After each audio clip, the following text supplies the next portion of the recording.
Have you ever wandered through a European city and felt different? Like the city itself was built for you, not just for cars, you're not just imagining it. There's a deep, historical reason why European cities feel so walkable, so vibrant, and so human-scaled. And it all goes back thousands of years. Think about it. The historic cores of cities like Rome, Paris, or Prague were laid out long before the invention of the automobile. We're talking about ancient Roman grids, medieval-era winding streets, and Renaissance-era plazas. These were cities built for people on foot, on horseback, or in carriages. The streets had to be narrow because that's all that was needed. Buildings were clustered together for defense, for community, and for commerce. You lived, worked, and socialized all within a short walking distance. This created a natural density that is still the hallmark of European urban life today. Now, contrast that with many cities in North America, Australia, or other newer parts of the world. These cities largely came of age during the 20th century, the century of the car. The planning philosophy was completely different. It was about creating space for automobiles, with wide boulevards, sprawling suburbs, and massive parking lots. The car promised freedom and personal space, and the cities were designed to deliver on that promise. This led to what we now call urban sprawl, where everything is spread out, and you often need a car to do even the simplest errands. But what really sets European cities apart is the central role of the public square, or the piazza, the plaza, the platz. This isn't just an open space, it's the living room of the city. It's where people gather, where markets are held, where children play, and where you can sit at a cafe for hours just watching the world go by. These squares are a physical manifestation of a core European value, the importance of public life and community.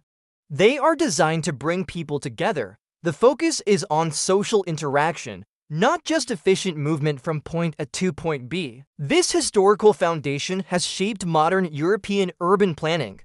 While American cities were building highways through their centers in the mid-20th century, many European cities were actively working to preserve their historic cores and pedestrianize them.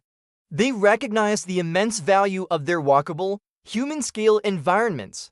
They saw that these weren't outdated relics, but a blueprint for a more sustainable and enjoyable way of life. Let us talk about one of the most visible results of this philosophy, the incredible bike culture. In cities like Amsterdam and Copenhagen, the bicycle isn't just a recreational toy. It's a primary mode of transportation. This didn't happen by accident. It was the result of deliberate policy choices made over decades. In the 1970s, as car traffic was choking their cities, citizens demanded a change. They protested for safer streets and better bike infrastructure, and the governments listened. They started building extensive networks of protected bike lanes, separate from car traffic. They created traffic calming measures in residential areas, making them safer for everyone. They prioritized cyclists and pedestrians at intersections. Today, in Copenhagen, more than 60% of residents commute to work or school by bike. This isn't just good for the environment and public health. It also makes the city quieter, cleaner, and more pleasant for everyone. It's a testament to how prioritizing people over cars can completely transform a city's atmosphere. Another pillar of European urban design is world-class public transportation. The train, the tram, the metro, the bus, they are seamlessly integrated, reliable, and frequent. This is the backbone that holds the dense, walkable city together. Because European cities are compact, it's economically viable to run extensive public transport networks.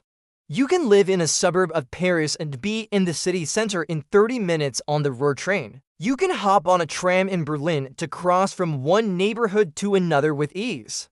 This reliability means that for many Europeans, owning a car is a choice, not a necessity.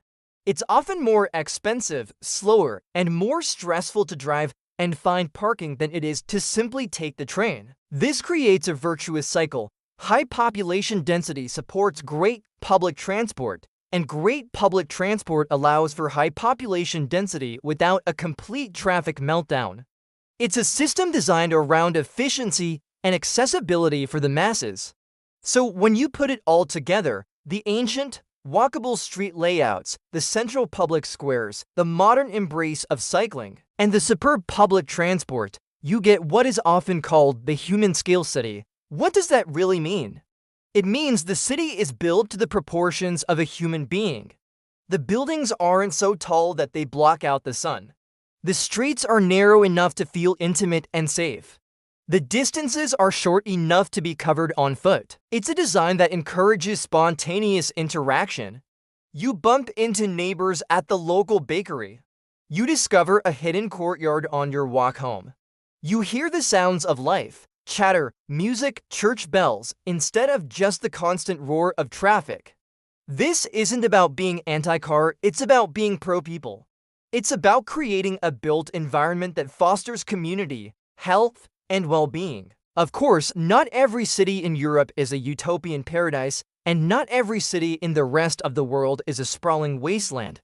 There are many newer European suburbs that are car-dependent, and many North American cities are now actively working to create more walkable, mixed-use neighborhoods. Cities like Vancouver, Portland, and New York are investing heavily in bike lanes and public transit, but the fundamental difference in historical development and core values remains. The European model shows us that a city's design is a choice. It reflects what we, as a society, value most. Do we value the convenience of the individual car above all else? Or do we value public space, community interaction, and a sustainable environment? The next time you're walking across the Charles Bridge in Prague, cycling along a canal in Amsterdam, or enjoying a coffee in a Roman piazza, take a moment to appreciate the centuries of history and the deliberate choices that made that experience possible. These cities are more than just collections of buildings.